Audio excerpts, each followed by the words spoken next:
ओम शांति। 15 जनवरी 2015। साकार महावाक्य। बाबा कहते, मीठे बच्चे, तुम अपने को संगम युगी ब्राह्मण समझो तो सत्युगी झाड़ देखने में आएंगे तो अपार खुशी में रहेंगे। 2 प्रश्न है। पहला प्रश्न, जो ज्ञान के शौकीन बच्चे हैं उनकी निशानी क्या होगी? उत्तर, वे आपस में ज्ञान की ही बातें करेंगे, कभी पर चिंतन नहीं करेंगे, एकांत में जाकर विचार सागर मंथन करेंगे। दूसरा प्रश्न, इस सृष्टि ड्रामा का कौन सा राज तुम बच्चे ही समझते हो?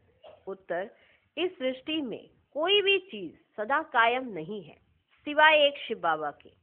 पुरानी दुनिया की आत्माओं को नई दुनिया में ले जाने के लिए कोई तो चाहिए। यह भी ड्रामा का राज तुम बच्चे ही समझते हो। ब्राह्मण।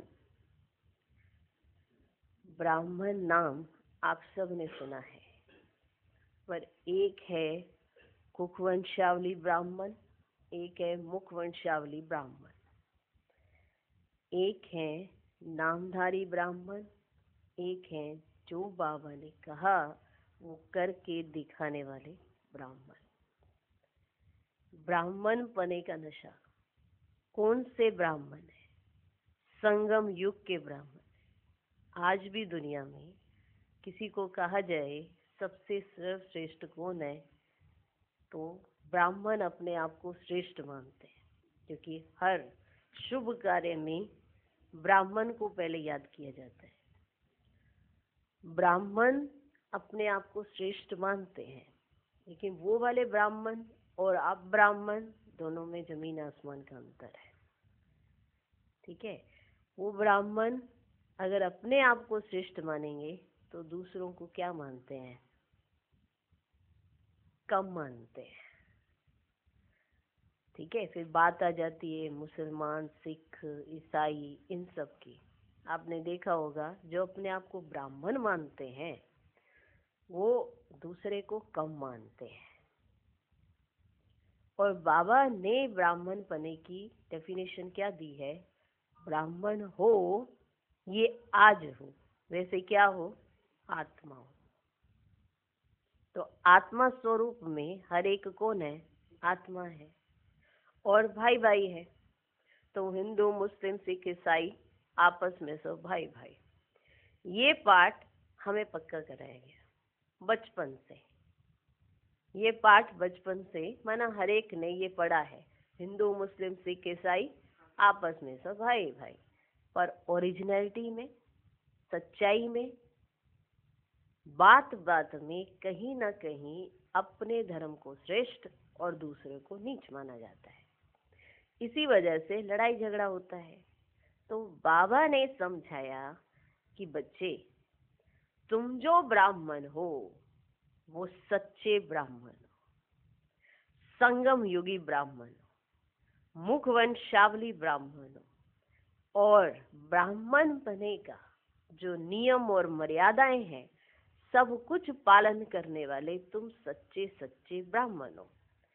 ब्राह्मण माना हर एक को एक दृष्टि से देखने वाले, किसी के साथ ऊपर नीचे करने वाले नहीं।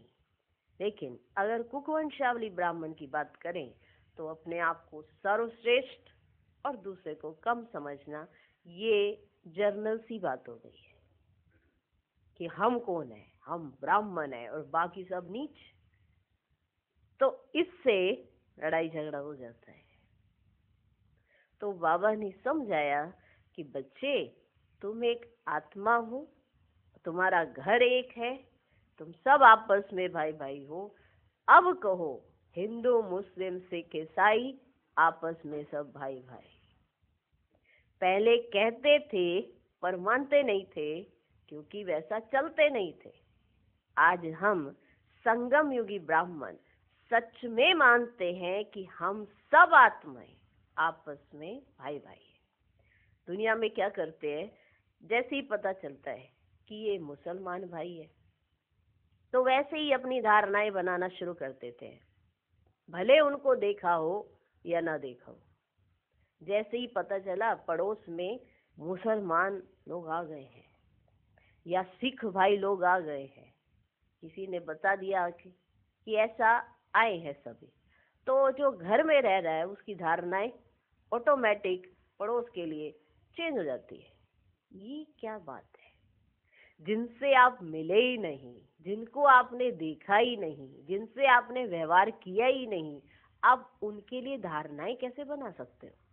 लेकिन ये आज की दुनिया में आम सी बात है। जिसको नहीं देखा, जिसका सिर्फ नाम सुन लिया, उसके लिए धारणा पहले ही बना लिए जाते। नहीं देखा ना, धारणाएं बना ली। इसीलिए हम फिर सच्चे ब्राह्मण थोड़ा ही हुए। सच्चे ब्राह्मण कहाँ हुए? जब ये समझा ही नहीं कि आपस में हम क्या है, भाई भाई है, और धारणाएं बना ली, और इन्हीं धारणाओं के चलते आपस में व्यवहार करना शुरू करते हैं। तो पहले से ही बुद्धि में धारणाएं होती है, फिर उसी हिसाब से हम दूसरे को परखना शुरू कर देते हैं। वैसे तो ये धर्म क्या होता है? धर्म माना धारणाएं। तो कितनी किसने अपनाई, उस हिसाब से उस धर्म का नाम रखा जाता है। ये धारणाएं किसकी कितनी है, ये तो मनुष्य आत्मा ही तय करती है ना, मैंने कितनी धारणाएं लेनी है। तो अब बाबा कहते, जो सच्चे ब्राह्मण है उनको नशा रहना चाहिए कि हम कौन से ब्राह्मण हैं। हम संगम युगी ब्राह्मण हैं। अगर ये नशा रहेगा तो ये धारणा भी याद रहेगी कि हम सब आपस में भाई भाई हैं। ये धारणा ना याद होने से दूसरे को जज करना हम शुरू कर देते हैं। हम सब आपस में भाई भाई हैं। आज बाबा ने समझाया कि भाई भाई कैसे हैं। एक ही घर से आए हैं, एक ही जैसी दिखती हैं, भले शरीर अलग अलग है, भले हर घर में अलग अलग, कोई किस धर्म को मानता है, कोई किस चीज को मानता है, पर घर तो सबका एक है ना। वो घर है परम धाम। माता पिता तो सबके एक है ना। वो कौन है? शिव बाबा। तो ऐसे हम सब आपस में हो जाते हैं भाई भाई। तो ज्ञान सुनना बहुत सहज है, ज्ञान का मंथन करना जरूरी है।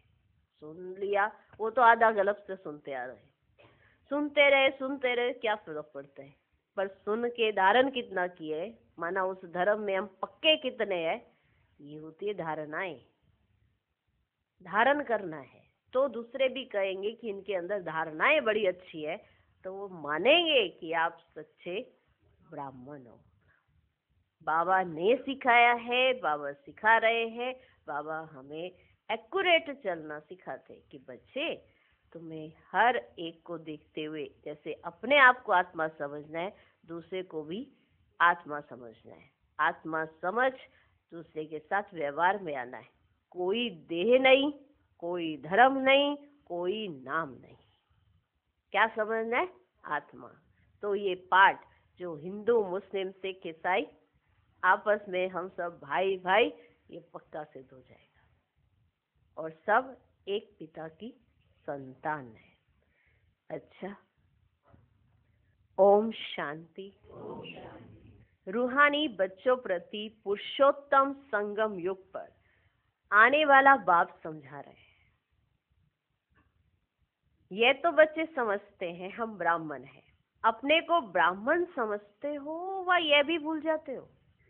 अपने को ब्राह्मण समझते हो व यह भी भूल जाते हो। ब्राह्मणों को अपना कुल नहीं भूलता है। तुमको भी ये जरूर याद रहना चाहिए कि हम ब्राह्मण हैं। एक बात याद रहे तो भी बेड़ा पार है। संगम पर तुम नई नई बातें सुनते हो तो उसका चिंतन चलना चाहिए, जिसको विचार सागर मंथन कहा जाता है। तुम हो रूप बसंत, तुम्हारी आत्मा में सारा ज्ञान भरा जाता है, तो रतन निकलने चाहिए। अपने को समझना है, हम संगम युगी ब्राह्मण हैं। कोई तो ये भी समझते नहीं है। अगर अपने को संगम युगी समझें तो सत्युग के झाड़ देखने में आए और अथाह खुशी भी रहे। बाप जो समझाते हैं वे अंदर रिपीट होना चाहिए। बाप जो समझाते हैं वे अंदर रिपीट होना चाहिए। हम संगम युग पर हैं, यह भी तुम्हारे सिवाय और कोई को पता ही नहीं है। संगम युग की पढ़ाई टाइम भी लेती है। ये एक ही पढ़ाई है नर से नारायण, नरकवासी से स्वर्गवासी बनने की। ये याद रहने से भी खुशी रहेगी। हम सो देवता स्वर्गवासी बन रहे हैं, संगम युगवासी होंगे तब तो स्वर्गवासी बनेंगे। आगे नरकवासी थे तो बिल्कुल गंदी अवस्था थी, गंदे काम करते थे, अब वह मिटाना है।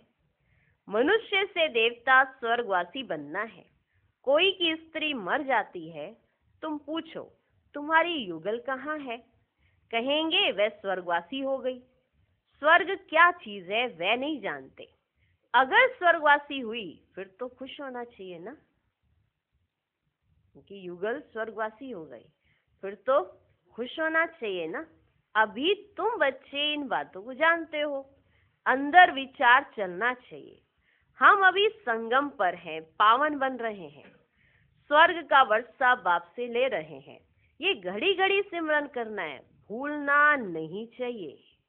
परंतु माया भुलाकर एकदम कलयुगी बना देती है। एक्टिविटी ऐसी चलती है जैसे एकदम कलयुगी, है ना। आत्मा एकदम कलयुगी बन गई। माया ने भुला दिया कि आप हो कौन। संगम युग पर क्या है सभी ब्राह्मण, भले वो किसी भी धर्म से आया हो, लेकिन बाप का बच्चा बनने के बाद वो क्या है ब्राह्मण, वो भी सच्चा ब्राह्मण।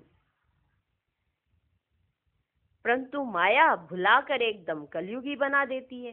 एक्टिविटी ऐसी चलती है जैसे एकदम कलयुगी। वह खुशी का पारा नहीं रहता, शक्ल जैसे मुर्दे मिसल, खुशी ही नहीं है। बाप भी कहते सब काम चिता पर बैठ जलकर मुर्दे हो पड़े। तुम जानते हो हम मनुष्य से देवता बनते हैं तो वह खुशी होनी चाहिए ना। इसलिए गायन भी है, अतीन्द्रिय सुख की भासना गोप गोपियों से पूछो। तुम अपनी दिल से पूछो, हम उस भासना में रहते हैं? अपनी दिल से पूछो, हम उस भासना में रहते हैं? तुम ईश्वरीय मिशन हो ना। ईश्वरीय मिशन क्या काम करती है? पहले तो शूद्र से ब्राह्मण, ब्राह्मण से देवता बनाती है। ईश्वरीय मिशन क्या काम करती है? शूद्र से ब्राह्मण, ब्राह्मण से देवता बनाती है। हम ब्राह्मण हैं ये भूलना नहीं चाहिए। बाबा के बच्चे बने तो हम क्या बन गए? ब्राह्मण। हम ब्राह्मण हैं ये भूलना नहीं चाहिए। वे ब्राह्मण तो झट कह देते हैं हम ब्राह्मण हैं। वे तो है कुख की संतान, तुम हो मुखवंशावली। तुम ब्राह्मणों को बहुत नशा होना चाहिए। गाया हुआ भी है ब्रह्मा भोजन। तुम किसी को ब्रह्मा भोजन खिलाते हो तो कितना खुश होते हो। खिलाते हो तो खुश होते हैं ना। हम पवित्र ब्राह्मणों के हाथ का खाते हैं। मनसा वाचा कर्मणा पवित्र होना चाहिए। कोई अपवित्र कर्तव्य नहीं करना चाहिए। टाइम तो लगता है, जन्मते ही तो कोई नहीं बनता। भल गायन है सेकंड में जीवन मुक्ति। बाप का बच्चा बना और वर्षा मिला। एक बार पहचान कर कहा ये प्रजापिता ब्रह्मा है। ब्रह्मा वल्द शिव। निश्चय करने से ही वारिस हो जाता है। फिर अगर कोई अकर्तव्य करेंगे तो सजाएं बहुत खानी पड़ेंगी। जैसे काशी कलवट का समझाया है, सजा खाने से हिसाब किताब चुकतू हो जाता है। मुक्ति के लिए ही कुएं में कूदते थे। काशी कलवट खाना मुक्ति के लिए ही वो कुएं में कूदते थे। यहाँ तो वे बात नहीं है। शिव बाबा बच्चों को कहते हैं मामेकम याद करो। कितना सहज है, फिर भी माया का चक्र आ जाता है। ये तुम्हारी युद्ध सबसे जास्ती टाइम चलती है। बाहुबल की युद्ध इतना समय नहीं चलती है। तुम तो जब से आए हो युद्ध शुरू है। तुम तो जब से आए हो युद्ध शुरू है। पुरानों से कितनी युद्ध चलती है, नए जो आएंगे उनसे भी चलेगी। पुराने आज दिन तक युद्ध के मैदान में खड़े हैं और नए कहें कि हमारे साथ ये क्यों हो रहा है, तो ये तो गलत हो जाता है। पुराने आज दिन तक युद्ध के मैदान में, और कौन से वाले, ये भी पता है ना युद्ध का मैदान क्या होता है। जब बाहर से परिस्थितियां आती हैं उसे कहा जाता है युद्ध का मैदान। माना छोटी छोटी बातों पे उसको युद्ध का मैदान नहीं कहेंगे। जो बाहर आपने कुछ सोचा लेकिन उसके अपोजिशन में कुछ ऐसी ऐसी बातें आ गई जिसका आपको योग युक्त होकर सारी चीजों को हैंडल करना है, जिद्द से नहीं ना सिद्ध से। उसको कहते हैं युद्ध के मैदान में।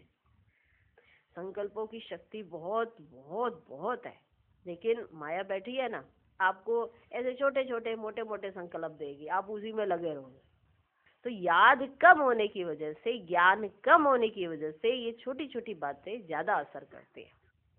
तुम तो जब से आए हो युद्ध शुरू है। पुरानों से कितनी युद्ध चलती है, नए जो आएंगे उनसे भी चलेगी। उस लड़ाई में भी मरते रहते हैं, दूसरे शामिल होते रहते हैं, यहाँ भी मरते हैं, वृद्धि को भी पाते हैं। झाड़ बड़ा तो होना ही है।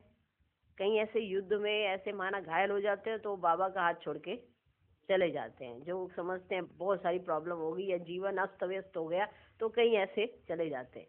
तो बाबा कहते हैं उस युद्ध में भी ऐसा होता है, बहुत मरते हैं और नए भी जुड़ते जाते हैं। झाड़ बड़ा तो होना ही है। बाप मीठे मीठे बच्चों को समझाते हैं, ये याद रहना चाहिए, वह बाप भी है, सुप्रीम टीचर भी है, सतगुरु भी है। कृष्ण को तो सतगुरु बाप टीचर नहीं कहेंगे। तुम्हें सबका कल्याण करने का शौक होना चाहिए, तुम्हें सबका कल्याण करने का शौक होना चाहिए। महारथी बच्चे सर्विस पर रहते, उन्हों को तो बहुत खुशी रहती है। जहां से निमंत्रण मिलता है भागते हैं। प्रदर्शनी सर्विस कमेटी में भी अच्छे अच्छे बच्चे चुने जाते, उन्हों को डायरेक्शन मिलते हैं। सर्विस करते रहे तो कहेंगे ये ईश्वरीय मिशन के अच्छे बच्चे हैं। बाप भी खुश होगा, ये तो बहुत अच्छी सर्विस करते हैं। अपनी दिल से पूछना चाहिए, हम सर्विस करते हैं? कहते हैं on God fatherly service. God father की सर्विस क्या है? बस सबको यही पैगाम दो, मन मना भव। आदि मध्य अंत की नॉलेज तो बुद्धि में है। तुम्हारा नाम ही है स्वदर्शन चक्रधारी, तो उसका चिंतन चलना चाहिए। स्वदर्शन चक्र रुकता थोड़ी ही है। तुम चैतन्य लाइट हाउस हो, तुम्हारी महिमा बहुत गाई जाती है। बेहद के बाप का गायन भी तुम समझते हो। वह ज्ञान का सागर पतित पावन है, गीता का भगवान है। वही ज्ञान और योग बल से ये कार्य कराते हैं। इसमें योग बल का भी बहुत प्रभाव है। भारत का प्राचीन योग मशहूर है, वह तुम अभी सीखते हो। सन्यासी तो हठ योगी है, वह पतितों को पावन बना ना सके। ज्ञान है ही एक बाप के पास, ज्ञान से तुम जन्म लेते हो। गीता को माई बाप कहा जाता है, माता पिता है ना। तुम शिव बाबा के बच्चे हो, फिर माता पिता भी चाहिए ना। मनुष्य तो भल गाते हैं परंतु समझते थोड़े ही हैं। बाप समझाते हैं, इसका अर्थ कितना गुह्य है। गॉड फादर कहा जाता है, फिर माता पिता क्यों कहा जाता? बाबा ने समझाया है, भल सरस्वती है परंतु वास्तव में सच्ची सच्ची मदर ब्रह्मपुत्रा है। सागर और ब्रह्मपुत्रा है। पहले पहले संगम इनका होता है, पहले पहले संगम इनका होता है, ब्रह्मा बाबा शिव बाबा। बाबा इनमें प्रवेश करते हैं। ये कितनी महीन बातें हैं। पहले पहले संगम हुआ, ब्रह्मा बाबा शिव बाबा, ब्रह्मपुत्रा शिव बाबा, दोनों का संगम। तो ये कितनी महीन बातें हैं। बहुतों की बुद्धि में ये बातें रहती ही नहीं। जो चिंतन करे, बिल्कुल कम बुद्धि है, कम दर्जा पाने वाले हैं। उन्हों के लिए बाप फिर भी कहते अपने को आत्मा समझो। यह तो सहज है ना। ज्यादा और महीनता में नहीं जा पाते हो, इतना तो याद रहेगा ना कि अपने को क्या समझना है, आत्मा। ये तो सहज है ना। हम आत्माओं का बाप है परमात्मा। वे तुम आत्माओं को कहते हैं मामिकम याद करो तो विक्रम विनाश हो। यह है मुख्य बात। डल बुद्धि वाले बड़ी बातें समझ ना सके, डल बुद्धि वाले बड़ी बातें समझ ना सके। इसलिए गीता में भी है मन मना भव। सभी लिखते हैं बाबा याद की यात्रा बहुत डिफिकल्ट है, घड़ी घड़ी भूल जाते हैं, कोई ना कोई पॉइंट पर हारते हैं। ये बॉक्सिंग है माया और ईश्वर के बच्चों की, इसका किसको भी पता नहीं है। बाबा ने समझाया है माया पर जीत पाकर कर्मातीत अवस्था में जाना है। पहले पहले तुम आए हो कर्म संबंध में, उसमें आते आते फिर आधा कल्प बाद तुम कर्म बंधन में आ गए हो। पहले पहले तुम पवित्र आत्मा थी, कर्म बंधन ना सुख का ना दुख का था, फिर सुख के संबंध में आए। ये भी अभी तुम समझते हो, हम संबंध में थे, अभी दुख में हैं, फिर जरूर सुख में होंगे। नई दुनिया जब थी तो मालिक थे, पवित्र थे, अभी पुरानी दुनिया में पतित हो पड़े हैं, फिर हम सो देवता बनते हैं। तो ये याद करना पड़े ना। बाप कहते हैं मुझे याद करो तो तुम्हारे पाप मिट जाएंगे, तुम मेरे घर में आ जाएंगे, वाया शांति धाम सुख धाम में आ जाएंगे। पहले पहले जाना है घर।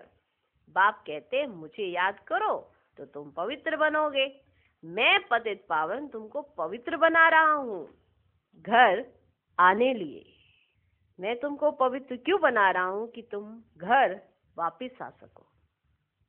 ऐसे ऐसे अपने से बातें करनी होती है, बरोबर अभी चक्र पूरा होता है। हमने इतने जन्म लिए हैं, अब बाप आया है पतित से पावन बनाने, योग बल से ही पावन बनेंगे। ये योग बल बहुत नामी गिरामी है जो बाप ही सिखला सकते हैं, इसमें शरीर से कुछ भी करने की दरकार नहीं। तो सारा दिन इन बातों का मंथन चलना चाहिए। एकांत में कहाँ भी बैठो अथवा जाओ, बुद्धि में यही चलता रहे। एकांत तो बहुत है, ऊपर छत पर तो डरने की बात ही नहीं, जा सकते हैं ना।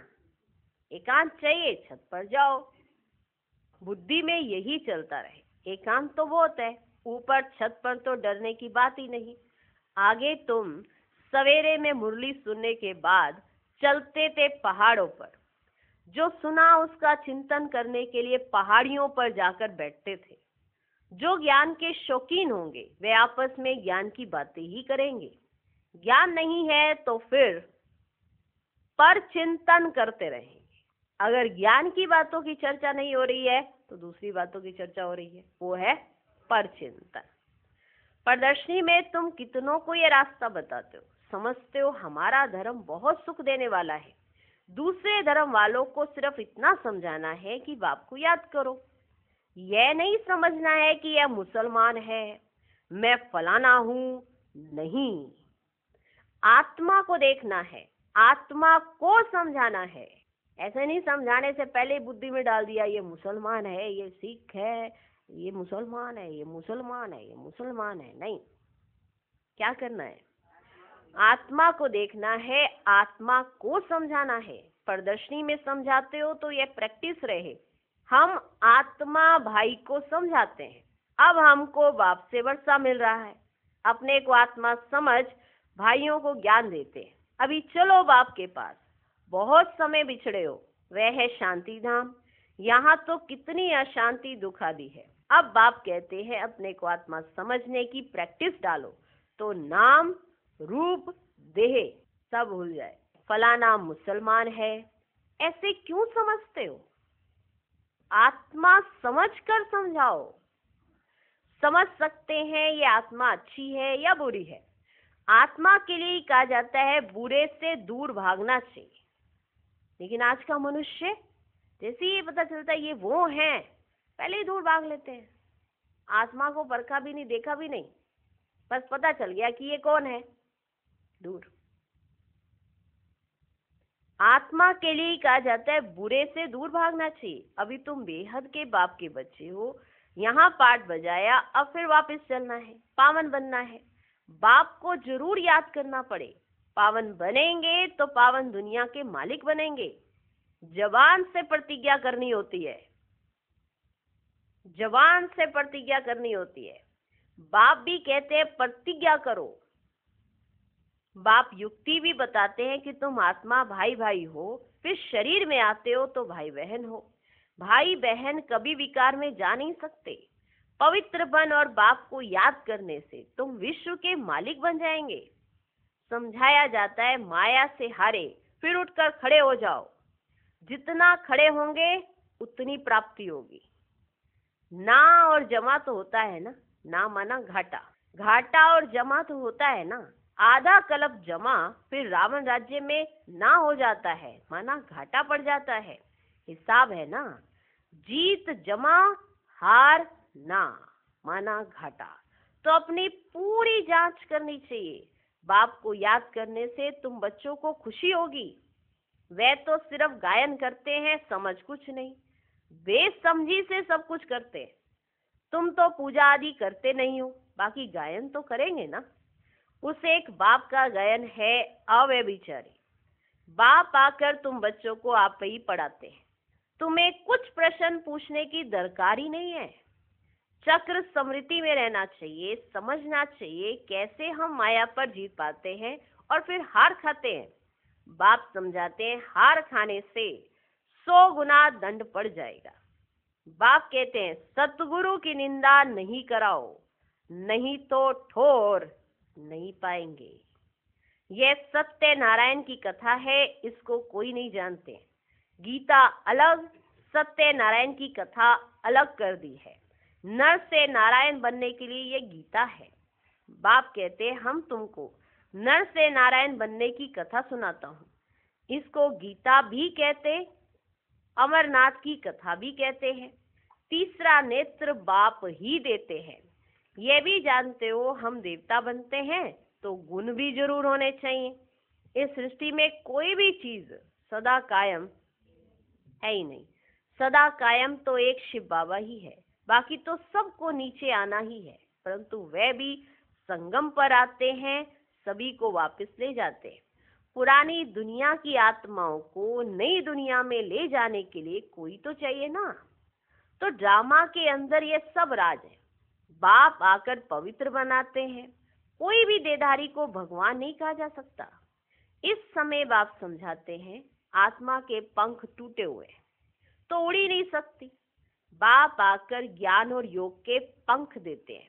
योग बल से तुम्हारे पाप भस्म हो जाते हैं, पुण्य आत्मा बन जाएंगी। पहले पहले तो मेहनत भी करनी चाहिए। इसलिए बाप कहते मामेकम याद करो, चार्ट रखो। मामेकम याद करो, चार्ट रखो। जिनका चार्ट अच्छा होगा वह लिखेंगे और उनको खुशी होगी। उनको लिखने में खुशी होगी जिनका चार्ट अच्छा होगा। अभी सभी मेहनत करते हैं, चार्ट नहीं लिखते तो योग का जोहर नहीं भरता।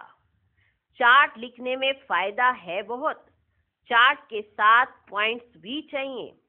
चार्ट में तो दोनों लिखेंगे, सर्विस कितनी की और याद कितना किया। पुरुषार्थ ऐसा करना है जो पिछाड़ी में कोई भी चीज याद ना आए। अपने को आत्मा समझ पुण्य आत्मा बन जाए, ये मेहनत करनी है। अच्छा, मीठे मीठे सिकिलदे बच्चों प्रति माता पिता बाप दादा का याद प्यार और गुड मॉर्निंग। रूहानी बाप की रूहानी बच्चों को नमस्ते। हम रूहानी बच्चों की भी रूहानी बाप को नमस्ते नमस्ते नमस्ते। Good morning good morning good morning. धारणा के लिए मुख्य सार। पहला पॉइंट, एकांत में ज्ञान का मनन चिंतन करना है। याद की यात्रा में रह माया पर जीत पाकर कर्मातीत अवस्था को पाना है। दूसरा पॉइंट, किसी को भी ज्ञान सुनाते समय बुद्धि में रहे कि हम आत्मा भाई को ज्ञान देते हैं। नाम रूप देह सब भूल जाए। पावन बनने की प्रतिज्ञा कर पावन बन पावन दुनिया का मालिक बनना है। आज का वरदान, सदा बाप के अविनाशी और निस्वार्थ प्रेम में लवलीन रहने वाले माया प्रूफ भव। जो बच्चे सदा बाप के प्यार में लवलीन रहते हैं उन्हें माया आकर्षित नहीं कर सकती। जैसे वाटर प्रूफ कपड़ा होता है तो पानी की एक बूंद भी नहीं टिकती। ऐसे जो लगन में मगन माना लवलीन रहते हैं वे माया प्रूफ बन जाते हैं। माया का कोई भी वार नहीं कर सकता, क्योंकि बाप का प्यार अविनाशी और निस्वार्थ है। इसके जो अनुभवी बन गए वे अल्पकाल के प्यार में फंस नहीं सकते। एक बाप दूसरा मैं, उसके बीच में तीसरा कोई आ ही नहीं सकता। आज का स्लोगन, न्यारे प्यारे होकर कर्म करने वाला ही सेकंड में फुल स्टॉप लगा सकता है। आज का होमवर्क, अव्यक्त स्थिति का अनुभव करने के लिए विशेष होमवर्क। अव्यक्त स्थिति का अनुभव करने के लिए सदा याद रहे कि समस्याओं को दूर भगाना है, संपूर्णता को समीप लाना है। इसके लिए किसी भी ईश्वरीय मर्यादा में बेपरवाह नहीं बनना। आसुरी मर्यादा व माया से बेपरवाह बनना, समस्या का सामना करना तो समस्या समाप्त हो जाएगी। ओम शांति।